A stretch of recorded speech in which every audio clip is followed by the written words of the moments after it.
So next, James Hindson, the perspective when we discussed this, he said, I want to bring the perspective of the confused learner. Yeah, I'm interested, but I really don't understand all of this. So I believe James is going to pose some questions. So, James? No.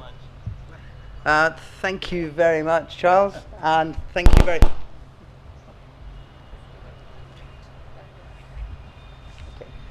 When does my 10 minutes start? Has it started?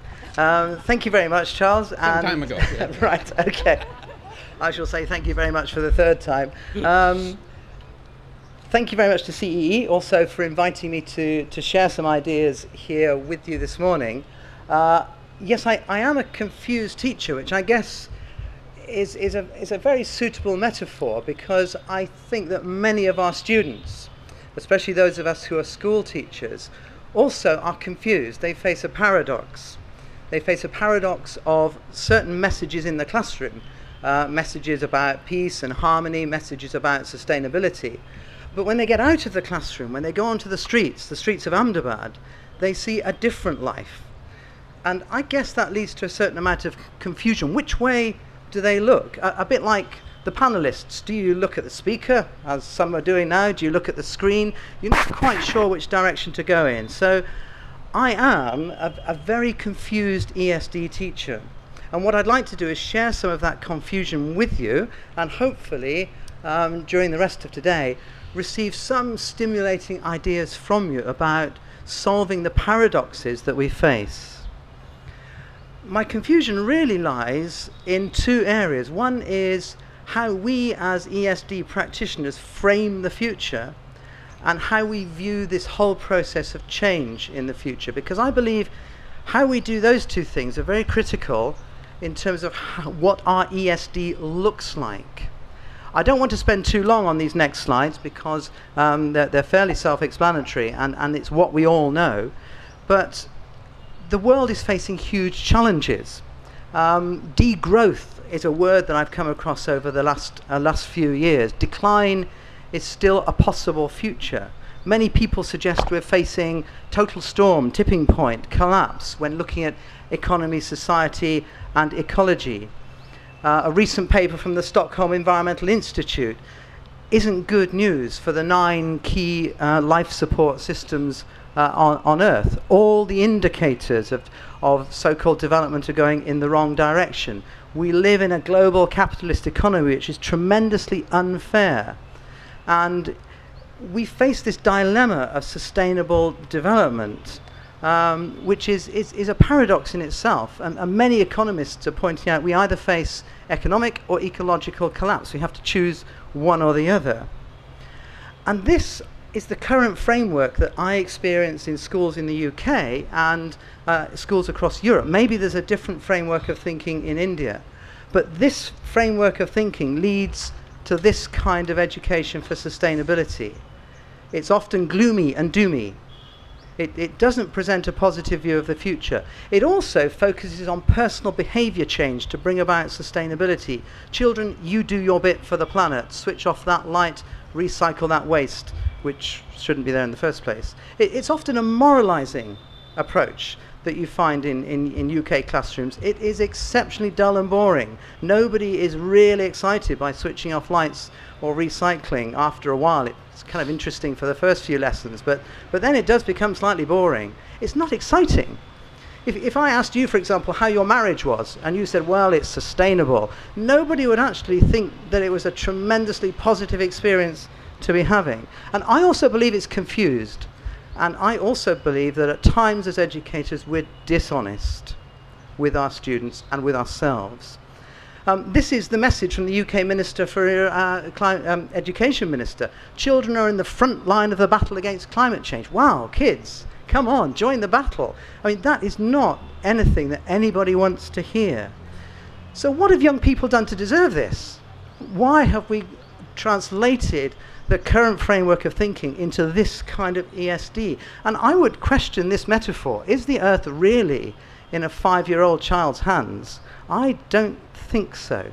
I think it's partly in our hands. And this cartoon says it all to some extent. It's a wonderful cartoon from a cartoonist called High Moon in Japan.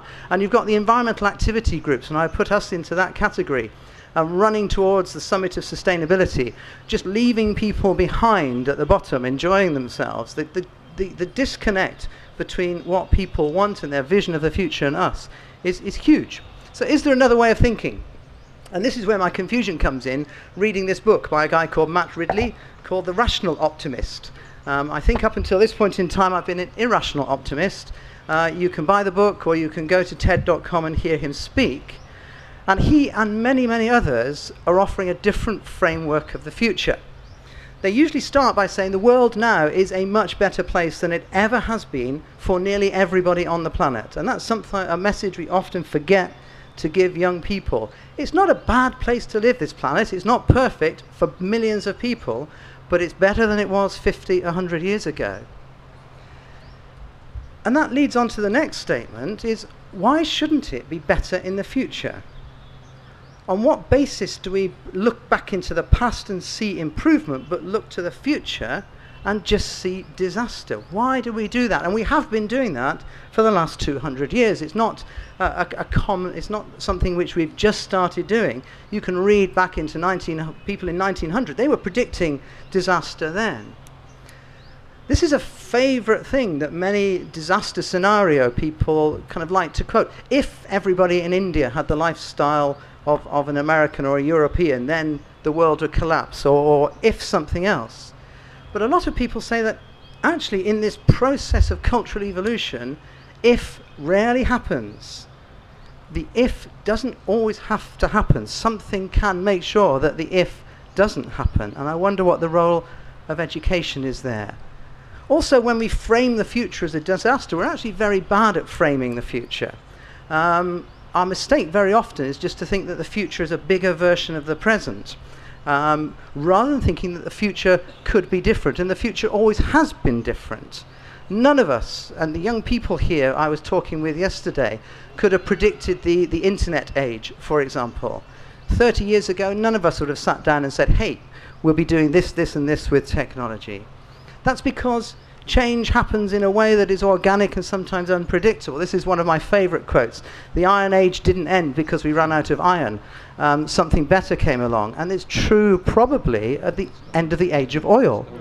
Something better will come along because of innovation and our dynamism. We often forget that there are lots of good solutions out there. We've heard some of them this morning, but the diagram you see there is of a new way of structuring our economy. It's not very common in schools, but you go and talk to people in the Chinese government and the Dutch government, and the circular economy, closed-loop thinking, is one way of engaging industrial production in change. And I was very impressed with the guy from Tata Power yesterday. Having sustainability as a core value in his organization, having a sustainability program. We're improving efficiency. Efficiency is not the complete answer, but it helps. Sixthly, history tells us that change can happen quickly.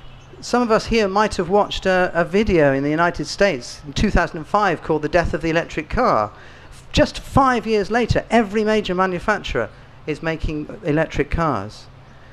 We need to challenge our traditional thinking. This might upset people, but a lot of people writing today say, what are environmentalists doing opposing all the technology that's coming along? You know, it's almost as if, you know, you think of ridiculous situations like us fighting to save the typewriter or something like that, where we just don't recognize that some things bring benefits.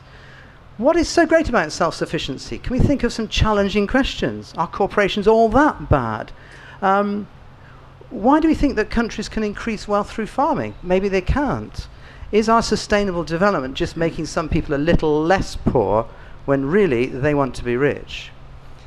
The future is going to be surprising, unpredictable. The industrial age, the internet age was actually not planned by anybody. The United Nations had nothing to do with either of them because things are innovated. Change happens unpredictably. Change doesn't happen in mega committee meetings. So the end of oil is coming. Something else will replace it. So how can these 8 points would they change our framing for education for sustainability? Because I believe we need to look at a new framing. I think that's why we're not successful. A recent report in the UK Education Ministry concluded that ESD was hopelessly integrated into schools. Projects, yes, occasional bright sparks, fantastic, but in terms of integrated into our national system, very poor. We want something positive, systemic, normal, exciting. And I believe a core value that we need to generate amongst young people is this idea that the future can be better, that they can innovate for the future, even though they don't know what it's going to be like. And I'll zip through these. And there's my ending slide, nearly. Can I be a rational optimist? Because all of what I've said, actually, I'm not sure I believe it. And that's where I need your help, because it challenges my framework of thinking. And I'll just end with this, Mr. Chairman. Martin Luther King changed America, or helped to change America through a positive vision. And I have a dream speech. He didn't have an I have a nightmare speech. And I think that quite clearly puts our two approaches to ESD into perspective. Be the change you want to see. I wonder what these children want to see in the future. These are children I worked with just a few days ago in the province of South Gujarat. And there's Noam Chomsky, impressively quoted yesterday. Optimism is a strategy for making a better future. Thank you very much, ladies and gentlemen. Thanks, James. It's always a pleasure listening to you.